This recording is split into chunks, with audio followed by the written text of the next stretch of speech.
The parrot, his name is Tariq Wardle. His mom went to the graveyard to visit her grandmother's grave. When she came home, she told Tariq that the parrot was acting different. He instantly remembered the Hadeeth of the Prophet ﷺ when he said, when the kuffar are put in their graves, everything can hear their screams and their shouts except al-thaqalain, al-ins wal-jinn. So he took the parrot back to the graveyard and he recorded. Watch what happened. See now, subhanAllah, the parrot before he was happy. Now look.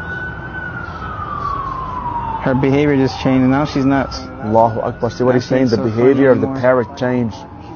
She's not happy anymore. I'm getting creeped out right now. SubhanAllah. You know how parrots, they mimic the voice that they hear?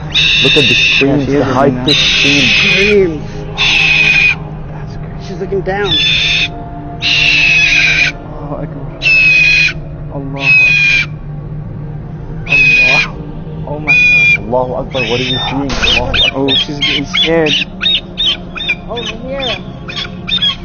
She's ripping.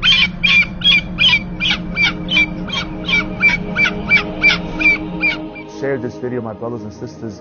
Hopefully it will be a reminder for someone out there.